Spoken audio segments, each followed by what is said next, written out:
the Brits that are going to come in and save us, actually, they're utterly reliant on the United States, and in some cases, particularly China, they're reliant on very fragile anti-democratic state regimes to keep those in place as an exporter.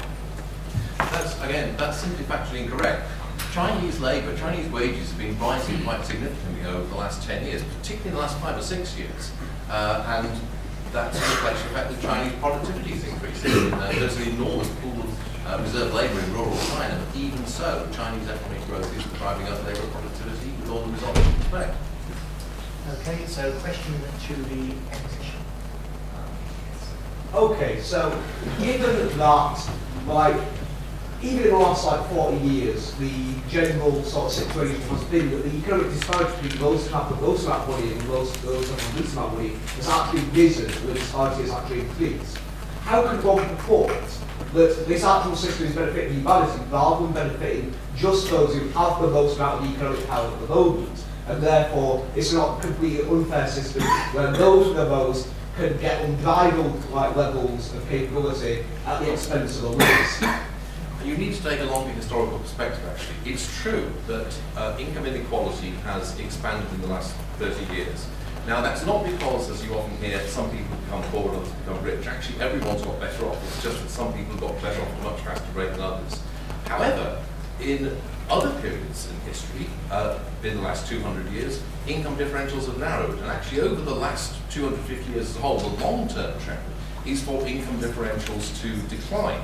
The inequality was far greater in, say, medieval or Renaissance Europe than it is now. Vastly greater by any measure. What we're going through at the moment is a particular phase in economic history where, because of the way the economy has developed, people with certain skills are capturing a very large share of increased productivity. I don't think that's going to last, actually. I think this has probably actually passed its peak.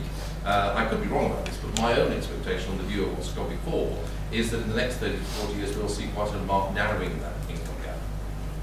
So income it's not an inherent feature of the system, no, that's what I'm saying. Income inequality shrank until roughly the 1970s, and then inequality has been growing ever since then. In the States, wages have stagnated really over the past 40 years, while the 1% has got fabulously more wealthy. So how do we explain then how things were getting more equal in the 50s and 60s, and then things got less equal from the late 70s onwards? Well, this was because of a victory of a certain set of right-wing thinkers, free market thinkers, inspired and cheer-led by our colleagues on the left here, or on my left. That was a result of the free market revolution. They have been winning the class war. Income inequality was being reduced, not because of the fantastic generosity of capitalism, but because throughout the 20th century, the labour movement was growing stronger and stronger. Now, one aspect of capitalism I'd like to describe is how, because it gets more monopolistic, it relies on ever more collective forces of production. And therefore, capitalism has to get more and more organised in order to control these forces of production. In other words, there's a certain element of socialism inherent in capitalism. The free market can't work on its own. It always needs propping up by the state, especially in the mid-20th century by the welfare state. So it's these contradictions within capitalism, the growing power of the working class and the growing need for the state to step in where the market failed, that led to this increasing equality. And then that equality has been reversed through the very successful propaganda campaign and class warfare waged by my opponent's paymasters. Okay. I don't think, I wish I had that power, but I don't actually. There was also a sharp diminution of inequality between roughly 1850 and 1880. Now, it wasn't a welfare state around then, as far as I know, so how do you explain that? Okay, another question. Let's have a question for the proposition from the back. Okay, so having heard your arguments, and it seems to me that by no means not your only objection, but certainly one of your largest objections of capitalism is that it seems to specifically target a specific group, i.e. the ones on the bottom, and keep them at the bottom. If this is the case, and we also note that it's this group which is the most numerous in society, why do alternative systems consistently fail at ballot boxes? the million-dollar question, if you'll forgive me. The thing is, firstly, it doesn't consistently fail at the ballot box. There were terrible organisations with ridiculous ideas, but there were extremely large parties which called themselves communist in the 60s and 70s, which attained enormous votes. There was no the Italian equivalent of the Labour Party in Italy. It was the Communist Party would get that 30% of the vote.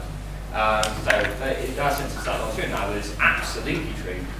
Votes are utterly derisory. There was a far leftist in the Eastleigh by-election vote who got 62 votes. You could fit everyone who voted for this fellow into this room and still have room for half the rest of them. And the fact is, because we're historically weak, me and my colleague here, we are anti-Stalinism, but the fact is that the failure of Stalinism took the spine out of the left. He's absolutely right to stress that at times when our side of the movement has been stronger, this is when you get the life expectancy rises. It's not because of the capitalists. I came up in the trade through St Helens earlier. One of my favourite little statistics in the 1850s, before the passing of the Clean Air Act. The average life expectancy in St Helens was 26. So if you lot were middle-aged, well, sorry, you're geriatrics in St Helens in the mid-1850s. And what happened between 1850 and 1880s? It's the first rise of the first mass trade union movement in this country. And elsewhere is the rise of the workers' movement. We have pushed, we've pushed up the living standards by demanding not to be forced to die by predatory mill owners and so forth. There's a very good question put there. The question I'd sort of put to you is, why doesn't somebody come up with a market alternative to capitalism, which is thought that could be done? Okay, so let's have a question now for the opposition. I admire the honesty of the opposition for admitting that capitalism is a flawed system, but I think we should consider those who have to wipe up the mistakes of the capitalist system. And will the opposition accept that the people that are exploited and have to clear up the mess will rise up, and will they accept that capitalism's days are numbered? No, not at all. The point is, obviously it's a flawed system because it's a human system, and any system made up of human beings with imperfect knowledge and imperfect character and all the rest of it is going to be flawed. The point about capitalism is that it's corrigible. It can be improved, and also people do in fact learn from mistakes. The whole market system is a discovery system in a way, which you find out what works and what doesn't through the process of practical experimentation. Obviously, there are going to be many things that don't work. The majority of businesses don't last 1 year, for example. That's part of the way the system is. Are people going to rise up? Well, there's not much sign of that, actually, to be honest with you. Right now, what is quite striking is how little reaction there is. I'm actually quite surprised by that myself. Is that not a sign of capitalism? Oh, good. That's good. I'm sure they can answer on behalf. Sorry, what was the question again? Will the opposition admit that capitalism is near the end of this? Well, I hope they are. I mean, this is the Rosa Luxemburg, you might have heard of, the famous German Marxist, said in around 1919, she said, humanity faces the choice, either the transition to socialism or the descent into barbarism. And of course, what happened in Germany was the descent into barbarism, as capitalism descended into fascism.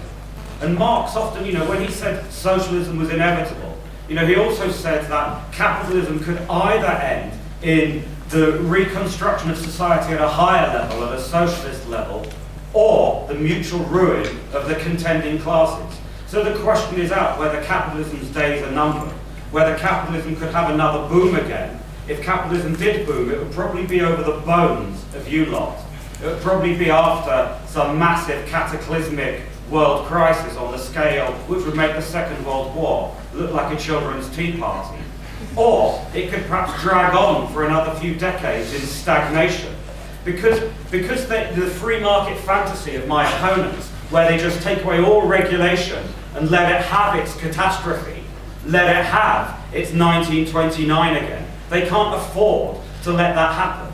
So capitalism can't renew itself through crisis. So its probable future is stagnation as the ecological crisis gets worse. Okay, It's up to, but then again, it's up to us to invent something new. Because you're right, socialism has failed. That's why we're still here. But it's up to a new generation to develop a new form of socialism, a new form of democracy, a new stage of society beyond capitalism, which I think is possible. But nobody knows how you're going to do it. That's for you to find out. Okay, question for your proposition now. Yeah, I want to ask a question to. Oh no, let's wait until. You suggest that within the capitalist society we wouldn't be able to solve environmental issues. Well, isn't the innate system of capitalism an incentive to develop problems for environmental issues because of the monetary incentives? Without the capitalist system, what's the incentive to innovate and adapt? Won't we just stagnate without it? Well, exactly. I mean, the book I'm writing is called Green Dreams, Technology, Crisis and Transition. Can there be a green capitalism? Can the profit motive and market incentive of capitalism lead to a new set of technologies, solar power, wind power, all that? But the history is, you see, we woke up to the environmental crisis in 1974, 73 with the oil shock. We've had 40 years since the 1973 oil shock. In the late 70s, Jimmy Carter put some symbolic solar panels on the roof of the White House. And then the incoming Reagan administration symbolically removed these symbolic solar panels from the White House roof because it was part of the massive hydrocarbon expansion of early neoliberalism in the 1980s. And you probably noticed that they're about to frack the Boland Shale, which are the rocks upon which we're sat at the moment. And this is, so they want to basically squeeze and fracture with chemical explosions the rocks underneath our feet to kind of squeeze out the last bits of hydrocarbons because capitalism can't make that transition to a renewable capital. And in a way, one of the biggest myths of capitalism is it's a system of fantastic innovation. But in fact, there's a counter-narrative emerging. Tyler Cowen has written a brilliant essay called The Great Stagnation. And one of the tropes he deploys, and also the political economist Robert Gordon deploys this trope. He says, imagine someone reaching old age in the 1960s and the tremendous technological revolution they would have witnessed, the rise of the telephone, of air travel, of the car. And then imagine someone reaching their 60s now. And really, it's pretty much the same as it was in the 60s. It's a petrochemical, car-driven society. We've got mobile phones and the internet, but the future we were promised, I was going to live on the moon.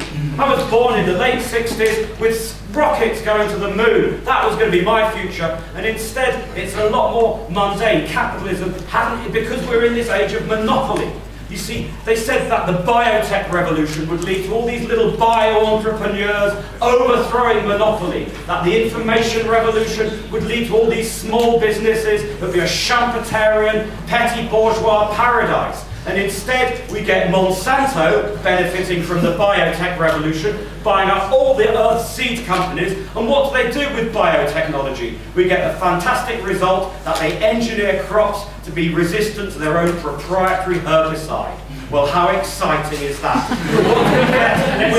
When I just finished that, what we get with the information revolution is the monopoly of Microsoft. And whereas 10 years ago we had this fecund internet, now it's all going behind a firewall, as the failed promise of innovation and the fecundity of capitalism is stillborn in the real world of monopoly capitalism. So capitalism fails to innovate the new green technology as well, and remains like a crack addict locked into fossil fuels.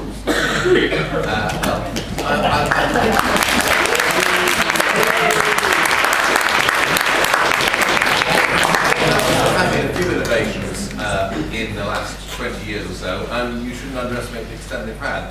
The mobile phone, for example, has brought about an economic and social transformation in Africa, which not a small thing in the course of human history.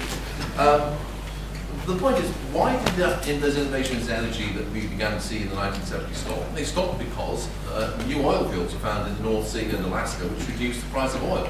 Now that the price of oil has gone up again, and I think it's going to stay at a high level for quite a long time to come, you are going to see more innovation because